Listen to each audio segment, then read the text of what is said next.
Good morning, students. Hope you all are fit and fine at home. In the previous video, we studied about decimal, mixed decimals, decimal places, place value and expanded notation. Now today, let's start with the topic converting fractions to decimal. While converting fractions to decimal, we have to see the number of zeros in the denominator. Like here we can see in the denominator, how many zeros are there? 1. Here 2. Here 3.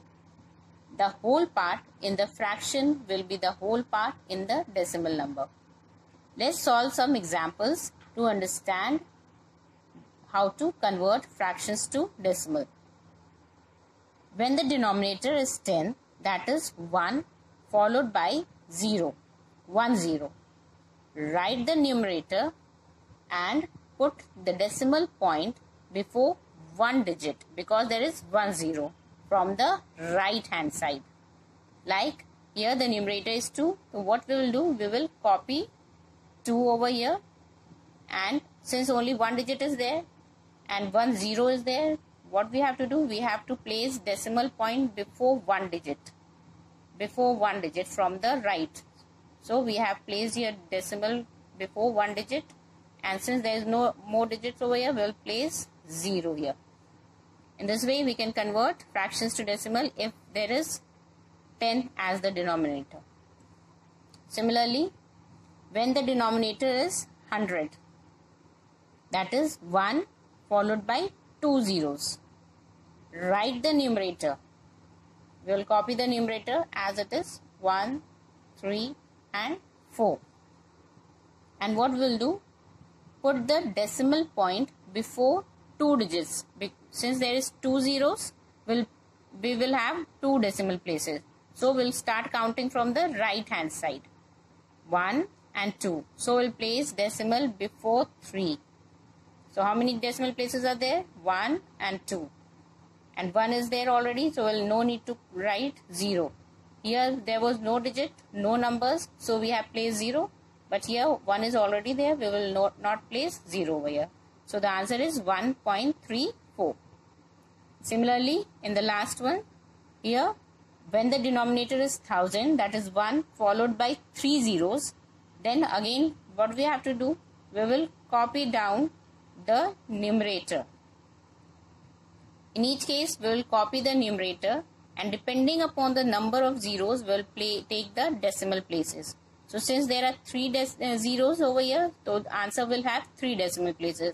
So starting from the right, 1, 2 and 3. So we'll place the decimal before 6. So there are 3 decimal places. And 1 here there are 4 digits, but we have only 3 decimal places. 1 is there, so we'll not place 0 over here. In this way, we can convert fractions to decimal. Clear? Now, next topic is converting decimals to fractions. To convert decimals to fractions, write the decimal number without the decimal point as the numerator. After that, what we have to do? We will count the number of digits after the decimal point in the given number. Then, write the denominator with 1. Followed by as many zeros as the number of decimal places in the given number. To understand this, let's solve the example.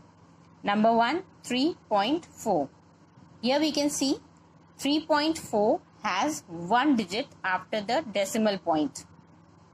That is 4. And the denominator will have 1 0 after 1. That is what we have to do. First we will note down the number, decimal number without the decimal point as the numerator. So 34. And what will be the denominator? 1 followed by 0. How many zeros? Number of decimal places is 1, so there will be 1 0. So this is your answer. Similarly, in the next one, 1.56. Here again, what we will do? First, we will copy the decimal number without the decimal point and this will be the numerator, and what will be the denominator? 1 followed by number of decimal places as zeros. So how many decimal places are there? 1 and 2. So there will be 2 zeros. Next, 1.278. So how many decimal places are there? 1, 2 and 3. So how many zeros will be there in the denominator? 3, right. So first we will copy the number 1278 and upon 1 followed by 3 zeros, that are the decimal numbers, decimal places in the number. In this way we can convert decimals to fractions. Now let's learn about types of decimals. Number 1, like decimals. Decimals which have the same number of decimal places are called like decimals. For example, 1.23, 0.89, 7.68 are like decimals. Here, what is decimal places? Decimal places is the number of digits contained in the decimal part. Like here we can see how many decimal places are there. Here it is 2 decimal places. In this also 2 decimal places. In this also 2 decimal places. So the like decimal numbers are those decimals which have same number of decimal places. So these are all like decimals. Next is unlike decimals. Decimals which have a different number of decimal places are called unlike decimals. For example, 1.2, 1.34, 1.324 are unlike decimals. As you can see here, number of decimal places are different in all these 3 decimal numbers. Here it is 1 decimal place, here it is 2 decimal place, here it is 3 decimal places. So these numbers are unlike decimals. Next is equivalent decimals. Decimal numbers which have same value are called equivalent decimal. For example, 2.56 is equal to 2.560. Just like adding zeros to whole number to its left, like 1 is the whole number. If we add 0 to left of 1, then there is no effect on the value of the numbers. That is 1 remains 1. Similarly, one more 0, adding one more 0 to the left doesn't make any change in the value of 1. So, just like adding 0 to whole number to its left doesn't make any change in the value.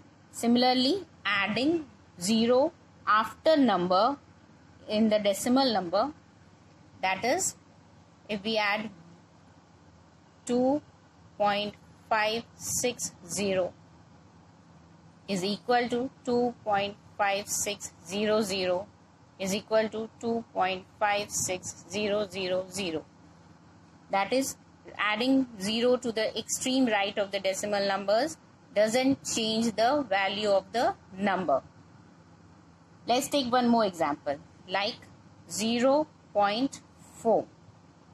Adding 0 after 4 doesn't change the value, like 0.4 will be equal to 0.40, will be equal to 0.400, and this will be also equal to 0.00 and so on. But 0.4 is not equal to 0.04. That is, adding 0 to the left make the changes in the value, but adding 0 to extreme right doesn't change the value of the decimal number. So any number of 0 at extreme right, the value of the numbers remain the same. Similarly, 1.1 is equal to 1.100, but 3.05 is not equal to 3.50. Here the value changes. Clear? So these are equivalent decimals. Now, let's learn how to compare the decimals, that is comparison of decimals. We compare decimals in the same manner as we compare ordinary numbers, starting from the leftmost digit. So, let's learn the rules to compare decimal numbers. So, first we compare the whole number part. The decimal with the greater whole number is greater. For example, let's take the number 2.3 and 3.2. Here the whole number part is 2 and here it is 3. So, since 2 is less than 3, so 2.3 is less than 3.2. Next rule is, if the whole number parts are equal, then we compare the 10th place digit in the decimal. The decimal with the greater 10th place digit is greater. For example, 21.34 and 21.04. When we compare these two decimal numbers, here we can see 21 and 21 both are equal. These are the whole numbers. When the whole numbers are equal, we compare the digit at 10th place. So here it is, comparing the 10th place, we get 3 is greater than 0. At 10th place, here it is 3 and here we can see it is 0. Since 3 is greater than 0, therefore 21.34 is greater than 21.04. Now, the third rule is, if the 10th digit are equal, then we move to the 100th digit and so on. For example, 2.364 and 2.376. Here we can see first digit, that is the whole number part, are equal in both the numbers 2 and 2. Then the 10th place digit, that is 3, and here also 3, both are equal. So what we have to do when these two numbers are equal, we will compare the 100th digit number. That is, here we can see at 100th place we have 6 and here in the second number we have 7. So comparing 100th place, 6 is less than 7. This we find. So 2.364 is less than 2.376. In this way we can compare the decimals. When 100th place is equal, then we will check the 1000th place and so on. In this way we can compare the decimals. Now, after learning how to compare the decimal numbers, we can arrange them in ascending and descending orders. Ascending means starting from the smallest to the greatest number, and descending means starting from the greatest to the smallest number. So, in this way we can arrange the numbers and compare the numbers. That's all for today. Thank you and have a nice day.